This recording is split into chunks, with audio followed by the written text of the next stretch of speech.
Well, what's up, everybody? Thank you for joining the newest edition here of the Sales Vitamin Podcast. I've got a great guest today. He is the Director of Sales Training, Andy Solomon with AMI. Excited to have him on the show today, and I know you're going to get a lot of sales vitamins. We're going to talk a lot about sales training and discuss a lot of different sales topics. So, Andy, thanks for joining. Hey, thanks for having me, John. Appreciate it. You bet. I appreciate you taking a little time today. And before we get going with the questions, kind of give everybody just a quick background of where you're at, what you're doing, and, kind of your history a little bit. Yeah, so, pretty much a lifetime sales guy, right? Been in the building and remodeling industry since 2007, did some in-home sales there. Beginning of 2019, actually, hold up, at the end of 2014, I joined AMI working with Outside. And then at the beginning of 2019, I became the director of sales trainer for AMI, and I've been in that role now for 1.5 years. Okay, excellent. First question for you, since you're the director of sales training there, what is the biggest thing that you see from a sales skill standpoint that's lacking when you see people that you bring on board, or really with your team there that you feel upfront was lacking that you really address? Something that we really try to address, I think it's kind of, I don't know if it's kind of there's kind of a few elements that go into it, but I feel like there's a lack of the ability to ask like really good thought-provoking questions that help lead the buyer to understanding the urgency to want or need to make a change within their business. And then kind of what really kind of ties into that is the business acumen piece of understanding their customer's business enough to be able to ask the questions that are going to drive those conversations to creating a more urgent need to make a change. So really getting away from the product centered approach and getting to that value and that impact questions on the discovery side of the business. Yeah, it's trying to connect the dot of how our product or our service is going to impact their business and where it's going to help them, increase their sales, either maybe even decrease their costs or increase their productivity in some way. What are the benefits and how is it going to impact and change their business? Now, have you seen a need or a benefit? Do you train your sales team there in general? Do you focus more on the soft skills, or do you hone in on the technical skills, or is it a combination? What's your approach there? Yeah, so I there's a need, I think, to focus directly on soft skills. We don't have enough of that within our training program. That's something I've identified as a need that I'd like to increase, just focusing on developing some of those soft skills. A lot of our training right now is, product related, service related, or sales process related. And kind of what I've done is taken some of those soft skills and worked it into those types of training topics. But I would like to get to a point to where we're focusing a little bit more solely on developing those soft skills. We kind of touch on them throughout. Yeah. And take me through what's a training cycle for you kind of in a quarter for your sales team there? How do you structure the sales training there so that it sticks, so that it's got a good stickiness to it for the team? Yeah, so that's something as well that I'm working to improve and develop. I understand how it needs to be done. We've started putting some things in place to do that. But right now it's kind of being diverse in the delivery and kind of mixing up the delivery. So, before COVID-19 hit, we did a lot of in-person classroom training early in a sales rep's development. We also use a readiness platform called BrainShark, which is basically an LMS to deliver content through that platform, which we use as good reinforcement. And we'll also lead with that on some topics as well. And then with the introduction of COVID, we've moved a lot of stuff to a virtual setting. So we'll use some video conferences and webinars and things like that. But I really think to make it really sticky, to make a sales training sticky, you have to involve the sales manager and you have to build up some in-field tangible activities where they can put what they've learned into practice and then be mentored and coached by their sales manager in how those things they've learned are being utilized. How much of your sales training there with your team is you going out with the team or one on one with a salesperson? Is that something you really focus on in your training there? So not as much as of late for obvious reasons. I haven't been getting out as much. A good bit of it was bringing sales reps up here to corporate to do in classroom training. I did travel out to different areas and regions to do some training there as well. And while I would visit those areas, I would jump in the car with the rep and go out on calls and stuff and just kind of pick their brain, learn about what they're doing, and seeing how I can actually maybe use that within training to help other folks as well. But as far as like the mentoring and coaching aspect, I I really try to walk that line of not intruding on the sales manager and maybe how they like to run things and do things. So I try to work within their framework a little bit as far as that goes. Yeah. What's been the response or what you've seen in the field with from a customer standpoint right now? How are you reaching out to customers or prospects? What have you been stressing with your team there on, hey, this is kind of a sensitive time, but how have you been teaching and training to that? So we've really just been pushing the notion of, and I think nothing's really changed. It's just always be there for your customer, support your customer, and figure out how you can help. Being using the buzzword empathetic, but Yeah. you really need to be empathetic in this situation because you don't know how this current environment is affecting that person's business. Some companies, especially in the building and remodeling industry, they're able to transition and start using virtual sales and different types of things better than maybe a smaller contractor who is not technology, technologically advanced enough to be Yeah. able to use those things. So their business might be getting hit a little bit harder. So it's just being there for them, supporting them, and seeing where they can help. But I think quite a bit of it has moved to a more virtual video type of outreach as far as the meetings go. Yeah.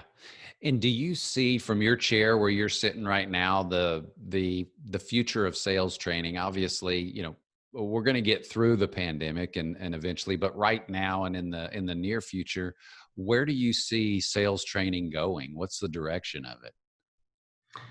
Well, I think that there's going to be quite a bit more done virtually, Yeah. just because I think that people were a little bit more closed-minded to it before, and for good reason. I mean, look, creating engagement and an engaging learning environment through virtual is a little bit more difficult than the classroom setting. Yeah. But with that said, it's more convenient and more flexible to work through virtual, and you can kind of break up some of the learning to whereas before you might go into a 2 or 3 day classroom event, you might be sitting in 8 hours of training, which is really too much. You can't even you can't consume all of that. But so the Right. virtual allows you to break that up into 1 hour, 2 hour sessions over a period of time, which is actually going to help make it a little bit more sticky. So I think you'll definitely see more virtual training taking place. I see that already with some of the colleges. I myself had enrolled in some learning and development courses that I was going to go to the university and sit in and take, and they've just recently caught up and transitioned all that to a virtual classroom setting. So I see that taking place even in your colleges, et cetera. Yeah. Yeah, I think you're right. You nailed it. I think it's heading that way. What do you do with how do you encourage your team there to stay professionally developed where they don't just, okay, it's Andy's job to train us and that's it. What do you, because that's a big issue. A lot of people, I'm going to send them to training once a year and that's all they need. And the reality of it is that's not. How do you address that and deal with your team to say, hey, here's some things you really need to be doing to develop yourself as a sales professional? That's the challenge, isn't Yeah. it?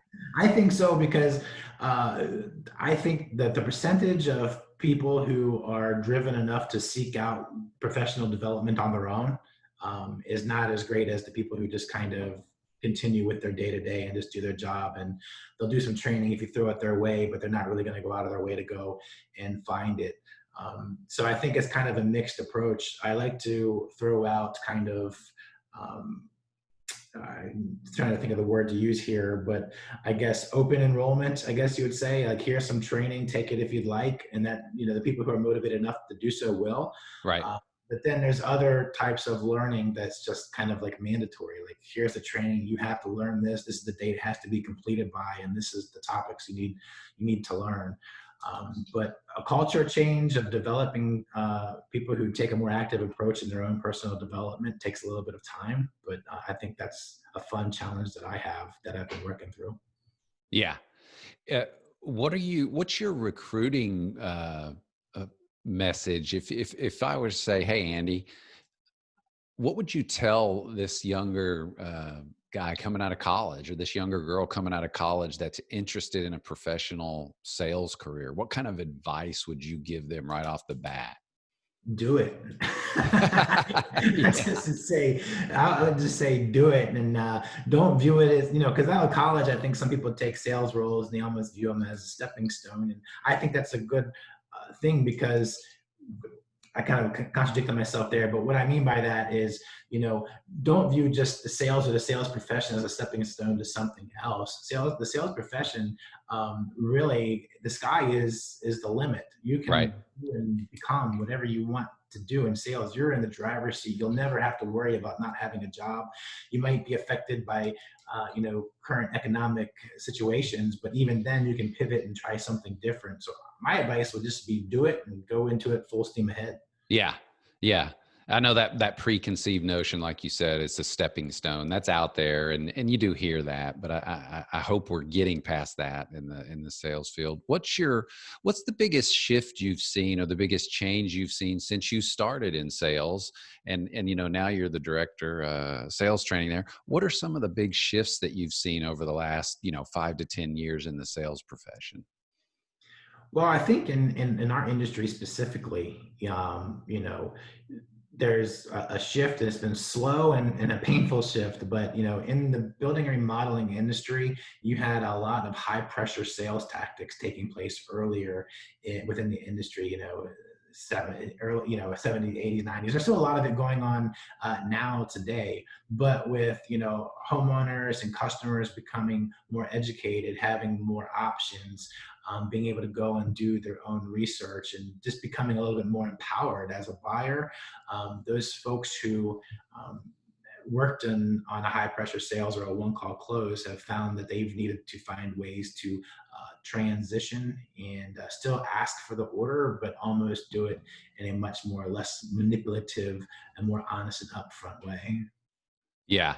Now, in your industry, similar to mine, I'm in the equipment asset industry, the transportation industry, uh, which is a true outside sales for the most part, B2B. Not a lot of inside sales goes on in our industry. Some on the parts side, but from a transportation outsourcing standpoint, it's outside sales. But now that's shifted with this current environment. Have you seen that in your industry as well? I got to assume that the building materials is somewhat an outside sales, where you have people, boots on the street.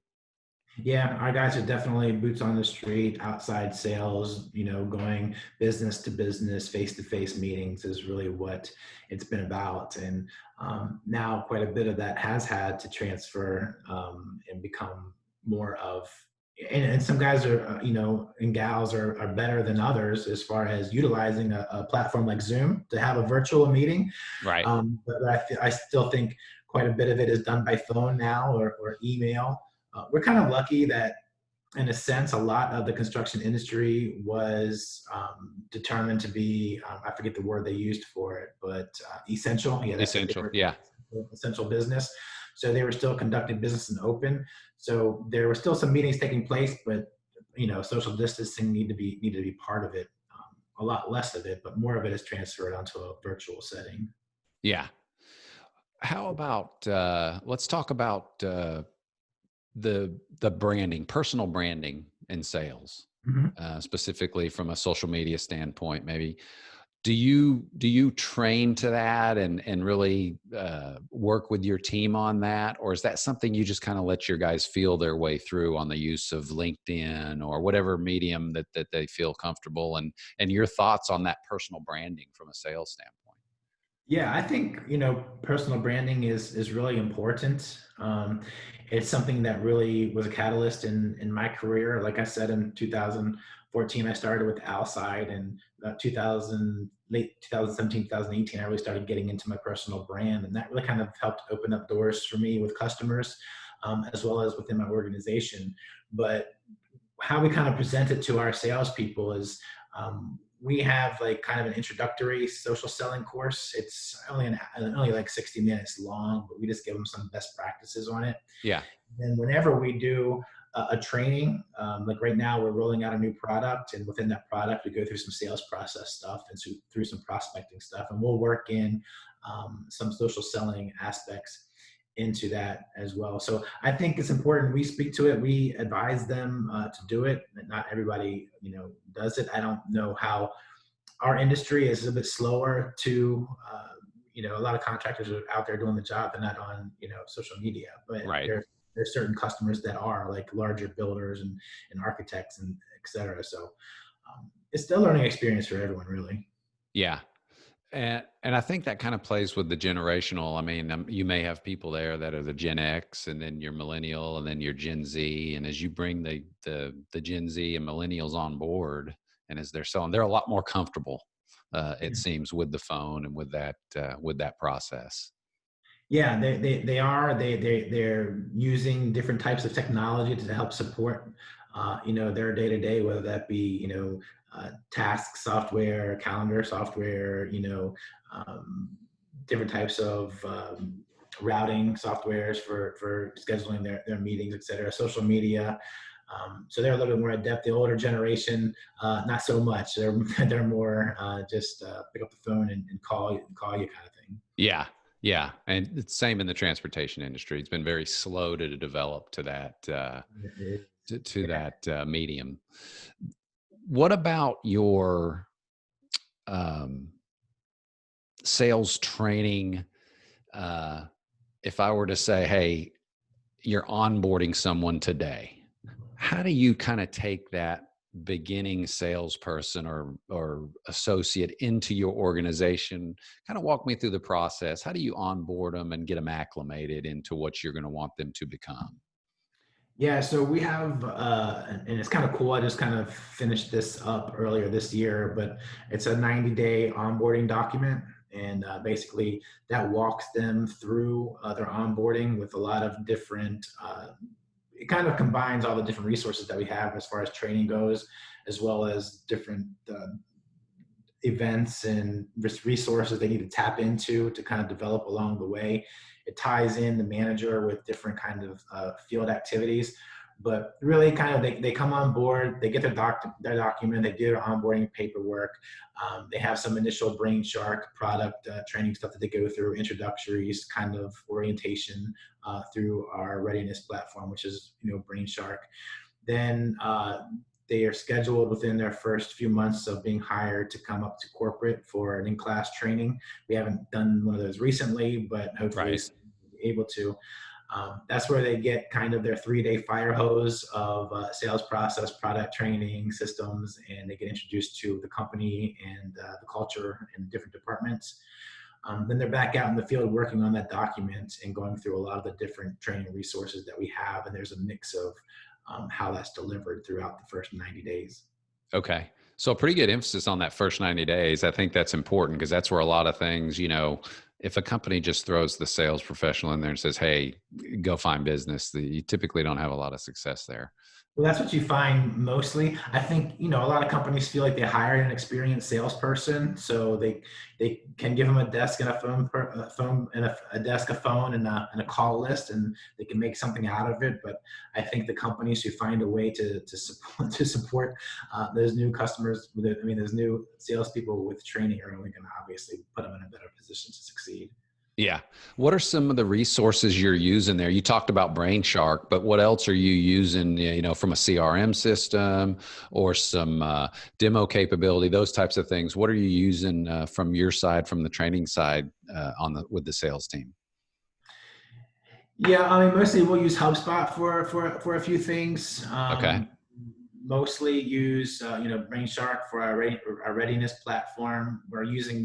We use Zoom and Cisco WebEx for web conferencing and video calls as well. So those are pretty much the basic tools that we're currently using. There's other ones that I'd like to look into using for kind of a future state, but Yeah. those are goals. Are you more of a uh, show up and number of calls volumes, or do you really prefer, hey, let's get some real quality and do more strategic targeted prospecting? How do you go at the market? I think that you've got to get out and talk to people. And I think that that's really the key. I think that you're going to have a certain amount of success when you just go out and get in front of people and talk to people, and start having those conversations and finding the opportunities. And then the ones that you're not able to make contact with, or the ones that are a little bit harder, maybe you're not able to get through the gatekeeper at a larger builder, or they're not as receptive to your outreach, then those you can kind of slow play a little bit more and develop those relationships through social media, through direct mail, trying to be a little bit different. It's always about relationships, but I think the more people you get in front of and talk to, the more opportunities are going to present themselves. And then on the back end of that, those who you don't get in touch with, then you can kind of work on building more quality throughout. Yeah. How about email? Do you use email a lot? Are you a big email? What's your thoughts on just email, cold mail prospecting? I always had success with it myself. I like to send a lot of emails. So I'd come up with an email campaign for a certain product, and I would manually do it myself, but just come up with a good, script or body for that email, good header, and just put it out there and make some contact. But I never did like email by itself. It was always, all Right. right, I'm gonna email this day, and then I'm going to call them in a couple days and see if I can make contact that way. And then if that didn't work, then I'd mail them something direct in the mail. And then, okay, now I'm going to stop in their place of business. So it was always a multi-touch approach, never one thing by Yeah. itself. How about video on the email? That's kind of the big thing now with Vidyard and Loom, and you can even use it on LinkedIn now, and which is a great feature. Do you guys use that at all? So I would say that we probably, outside of an individual rep taking it upon themselves to do something like that through a text message or, an email or LinkedIn, it's not something that we've actually, trained to or adopted. It's kind of a newer thing. I didn't really use it that much when I was, in the field doing it. I would send some YouTube videos because I would create some YouTube videos, et cetera. But Yeah. I think I think it's definitely obviously effective, and it's something to consider, and probably come up with some way to at least create some best practice around it for those who are doing it. Yeah. Yeah, it seems to be really popular and I guess it's industry specific. You don't see it a lot in my industry. Uh, No, our industries are kind of a little bit more old hat, right? They're a little bit more, behind the times in that way. So you are seeing more of it. It's a slower transition, technology being used in both of our industries. It's not as, popular, but I think that that's an opportunity really to stand out and be different. so how do you measure your success sitting in your chair? So if I said, "Hey Andy, you're a success if," and then you fill that in for me. You feel you're a success as a sales trainer, sales manager if, fill that in for me. Oh man, that's a pretty good question. You know, Repeat it again just so I can make sure I pick up the last second part of it. Yeah, how do you if I was to say, well, what is success for you in your role? If I were to say, Andy, you're successful if, and fill in that blank as a sales trainer. Yeah, I feel successful if, the content that I put out is being received well, and then somebody comes back to me personally at a later date and says, that what they learned previously 2 months ago has helped them achieve X amount within this period of time. And thank you for providing that. That's when I know that I've had an impact. Otherwise, you're just like, okay, is this working out there? Are you using what we kind of put out there or not? Yeah, yeah, absolutely. One more question for you before we end, but before we do that, tell everybody how they can get a hold of you, how they can get a hold of your organization, and the website, and what's the best way to get a hold of you guys. For me personally, LinkedIn is probably the place where I'm the most active. So Andy J. Solomon. Yep. You can also go to I have a website that I've written some blog posts on that I'd like to get a little bit more active on, but it's andyjsolomon.com. And that kind of links off to all my social profiles. And then as for Associated Materials, we're the parent company to a lot of North American manufacturing and distribution companies, one of them being Alside, another being Gentech. So Okay. you can go to alside.com or gentech.com, and there you can find a local supply center if you're interested in building materials, and contact your local sales rep through that way. But you can also go to associatedmaterials.com as well. Okay. Now you also have, and I believe I read it right, you have like a video that you do through LinkedIn that you have done. Is it like a 5-minute video, or is it called High Five? High Five? Tell me about that. Tell the listeners about that, because I think that is fantastic. So tell the listeners about that and how they see it, and what was your concept behind that? Yeah, so right now I'm transitioning that a little bit to make the content a little easier for me to pull together. But what I basically do is I just take 5 pieces of advice or thoughts from a celebrity or a salesperson, and compile them into a video, which is like the top 5 pieces of advice that this person could offer. And I just put it try to keep it under 7 minutes, where it can be pretty impactful. Previously, I've had to go on YouTube and different places and consume a lot of the content to find those nuggets to be able to make a video, which is time consuming. So now I think I might transition to where I do something like this, maybe a Zoom conversation with a salesperson, just have a conversation. And if something good comes out of it, I get to learn about them. Right. If you share a nugget, I can slice it up and put it into a high five. And I think I'm going to start going in that direction. Yeah, those are really cool. I watch those, and they're long, but they're great. I mean, they have some great content. So all you listeners, get out there and get to Andy's LinkedIn site and check those out. And you can find those on Andy J. Solomon on YouTube. I have those on YouTube as well. On YouTube, awesome. All right, last question for you. You're sitting down with your sales team there, and you've got them in a room, but you can only give them one sales vitamin for the next quarter. What's that sales vitamin you're going to give them? All right, so I got my sales team in a room. We're giving them one piece of advice, one sales vitamin to get them to be the most successful. I'm honestly going to say that take time to invest in yourself. And I think that I can tell you something here and you can go use it. But if my advice would be, hey, don't just rely on me, rely on yourself to become the best sales professional that you can become. Invest in yourself, read some books, and talk to find mentors, talk to people, pick their brain, and really become committed to becoming the best sales professional that you can be. I think that's the best advice I could give somebody, is to invest in themselves to become the best. Awesome. That's great advice. Yeah, invest in themselves. You can't get any better than that. That's a lot of sales vitamins there.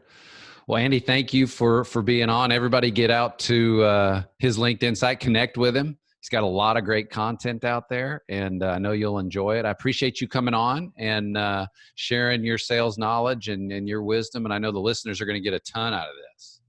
Oh, man, I appreciate you having me on, John. Thanks. I hope they do, and hey, maybe we'll do it again sometime. Absolutely. You bet.